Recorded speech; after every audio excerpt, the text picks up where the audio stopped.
So Accsys Technologies is a chemical company that uses acetylation, which is a chemical process that turns softwood into hardwood.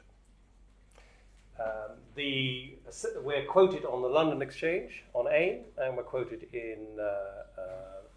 on Euronext, fully listed. We have a plant in the Netherlands, which is about 40,000 cubic meters of capacity. That generates about 50-something million in revenues. And we are working on doubling that capacity because we've run out of capacity. We recently formed a consortium with BP, and I'll explain why now, Medite and BGF and Lombard, to fund and run a wood acetylating chip plant in Hull. And I'll come on to why that is. There are some examples which I might hand around in a minute. We have offices in London and Dallas and in Arnhem and now also in Hull. Have about 140 people in the company as a whole. And the company has been in existence since 2005. So what we produce is wood in various forms. So it really does look like it's a panel of wood, which doesn't look like any different than a piece of MDF, and a plank of wood, but it's not a plank of wood. So that's what we do. The problem about wood, which I'll go into very briefly, is that you may have had it in the winter that your windows jam because there's too much moisture, and in the summer the doors rattle because it's too dry. Wood shrinks and swells, and therefore it's a very imprecise material. We have a process called acetylation. Acetylation has been around a long time. Acetylation started well over 100 years ago, making textiles, cellulose textiles, which used to be like this. That market was for 50 odd years, was dominating cheap textiles. It was taken over by viscose. It then evolved further, and it now is wood or acetylating cellulose pulp is used for filter tow, which is cigarette filters. All cigarette filters are acetylated wood pulp. It's a highly stable form of cellulose. All your glasses are made of cellulose acetate, which is made out of wood pulp, acetylated, stabilized, and then turned into a product. So it is a big industry that has used cellulose as an intermediate material. We do it, we're the only company in the world that does it with solid wood. We have two products, Accoya, which is a branded product. So in the UK, we have about a 12% market share of all joinery companies, which 3 years ago was about 3. That's what Accoya looks like. It's used in windows, doors, decking, and cladding. And then we have Tricoya, which is actually this is a finished panel product made by an MDF manufacturer. We produce the feedstock, which is acetylated chips, which then go into that product. Is that MDF? This is Tricoya, but it's made on an MDF line. So it's using a high performance feedstock down an existing MDF line.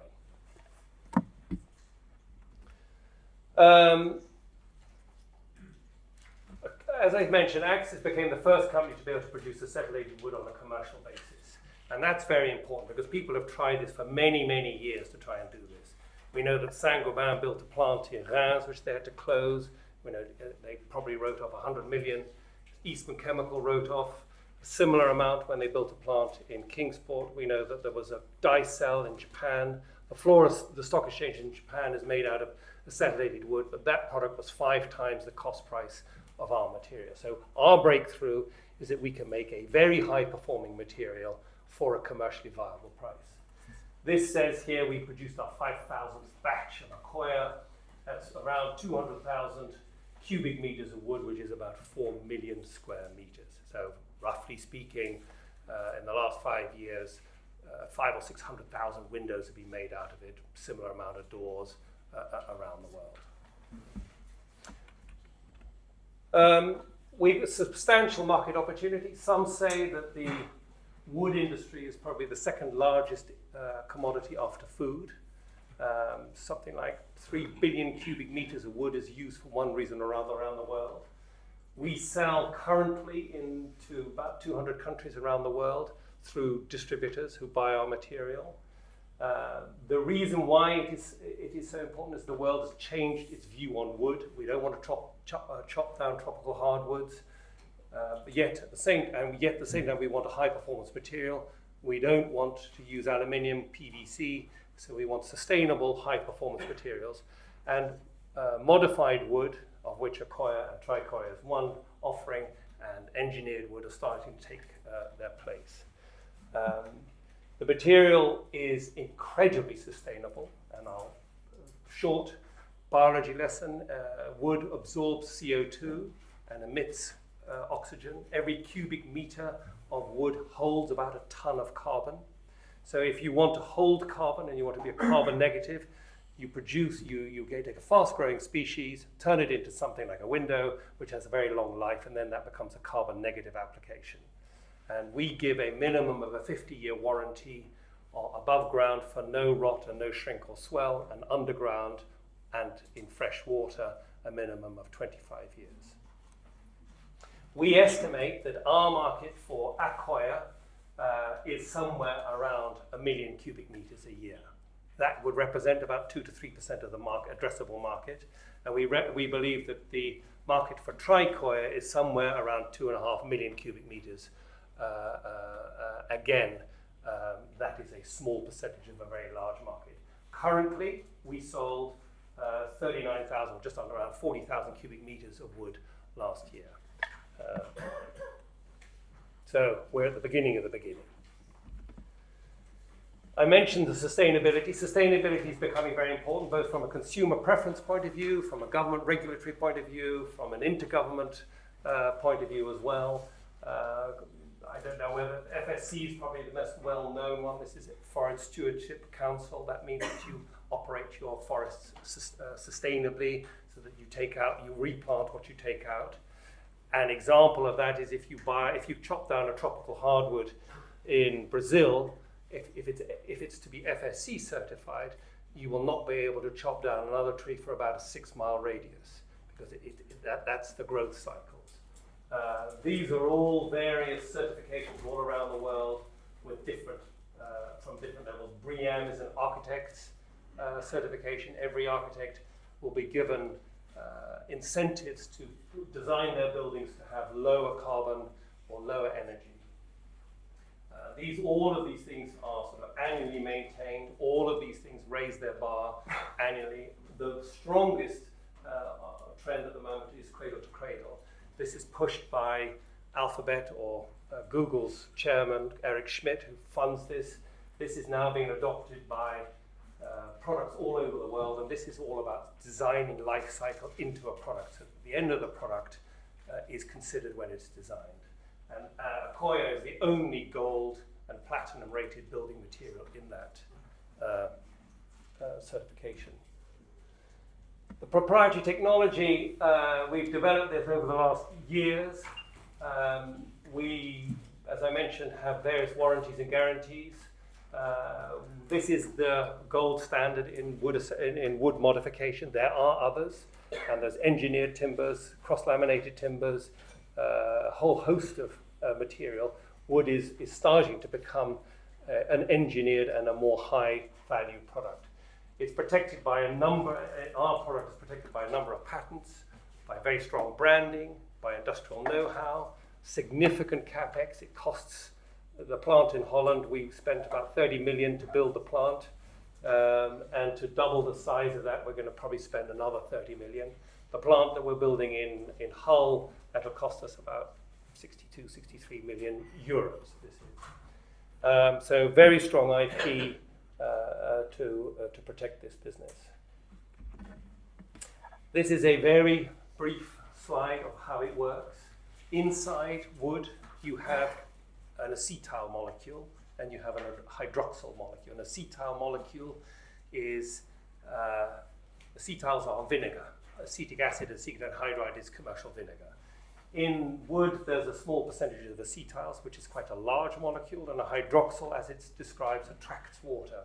So we boost the amount of acetyls that there are into every cell of the wood that we put in there. And that means that when the water hits the wood, it is directed away from the cell wall so that it can no longer induce rot or shrink and swell. And those are the key weaknesses of wood. It means that it's highly stable.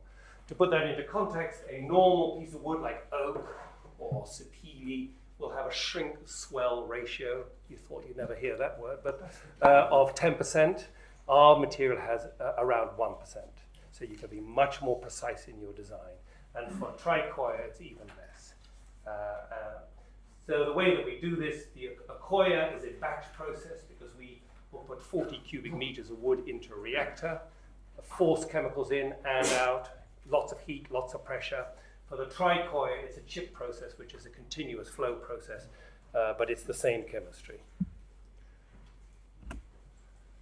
That's a picture of one of our reactors. We have 2 of these reactors in Arnhem, and we're building 2 more. That's what a stack looks like. You know, it's a large industrial process. Each reactor is the same sort of dimensions as a 737 fuselage. We'll have 70 tons of acetic anhydride going. We'll go up to temperatures in excess of 125. We'll take pressures of over 10 bar.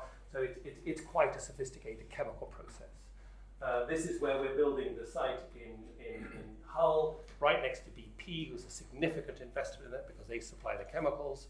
And so there'll be chemicals in, chemicals out by pipe, which is a very big advantage. The design of the plants are all modular, so our expansion is that as we see more demand, we will build more capacity. The senior management team have been together now for about 10 years.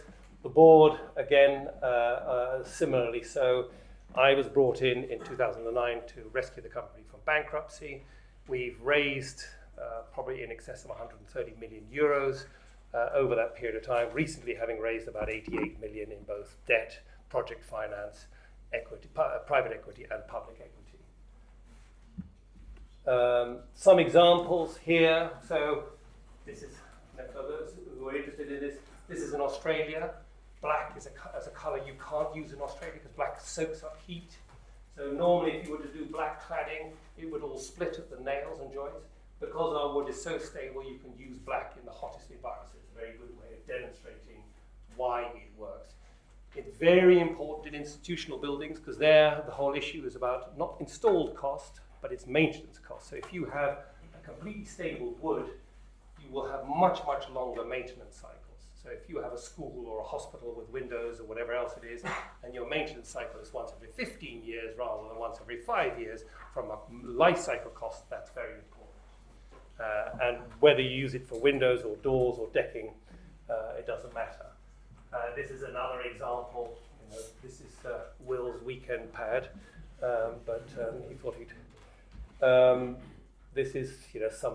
I don't know. These are rather pretty pictures. But what's interesting about this is that these are all radiata trees. We harvest radiata pine, which is 90% of New Zealand's harvest, and we take the wood. This is a local artist who has used the material to make it into a highly stable thing that can be left out. I mean, it's rather promotional. This is again to show what it is used for. It's used by civil engineering for, this is a railroad or road bridge in the Netherlands, but it is used for motorway bridges. It's used for waterways, fencing, anywhere where you need high performance material, which doesn't need creosote or any sort of toxic material. This is a picture of not this year's Chelsea Flower Show. This was last year. This is LG's garden. They wanted to show new technology. And this is the Accoya. This is a waterfall over a tricoya wall. This is all furniture that's made out of it. This is our bread and butter, which is doors and windows, which again, I'm told 60% of the sash windows in London that are refurbished are now made out of Accoya because all of the joinery companies around London primarily use Accoya. Further sort of examples of what it can be used, windows for cladding, doors and windows. This is we're now going into sports halls and velodromes. This is, I think, our 6th velodrome. Every year there are velodromes produced all over. We have indoor ones and outdoor ones. We've got an outdoor velodrome in Tbilisi. So again, it shows you the performance of the material. The last year has been very significant because we have formed this joint venture with Medite, which is part of the Irish state government. They produce panels. BP, British Growth Fund, to finance and to build this plant that we're starting to build in Hull. The agreements are to build this plant, which is a 30,000 metric ton plant, which will produce material of about 40,000 cubic meters. That's about a revenue generation of 30 million euros. The first stage of the expansion up to 60,000 cubic meters, that allows us to go from about a 50-something million in revenues in Arnhem, that moves up to about 75, and then the next one will take us probably a bit further than that. Very strong offtake agreements with Medite to buy chips from the plant in Hull, and also from rhodium acetate, which used to be part of Solvay, which has now been bought by Blackstone, where we've got a 100 million euro offtake agreement over 5 years to supply their territories, which is Germany, France, and Central Europe. Big new rebuild in the Netherlands, which is factory, offices, and warehousing. Sales volume for our coils growing at about 30%. We are now capacity constrained, which is why we're building the plant. 18% for the full year. Total revenues only moved about 7%. We had a big supply chain issue with our wood in New Zealand earlier last year. What was very encouraging, although sales were flat in the first half, the second half they grew very strongly as soon as the material became available. Gross margin should be about 30%. It may even be higher. For the tricoya, it'll probably be over 40%. 82 million of funding, as I mentioned. There was an additional funding stream that's not included in this from Solvay to help us build the plant. So I don't know where we are on time. Pretty good. We're now, having been a sort of pretty desperate state in 2008 and 9 and 10, we are now very solid footing. We've got a very firm financial grounding, very strong client base, selling all over the world. The product is used for a huge range of things, some of which I've shown, but it's also being used for pencils, for electric guitars, for soundboards in pianos. For, it's wherever you can use this as a high precision material that you haven't been able to do in the past.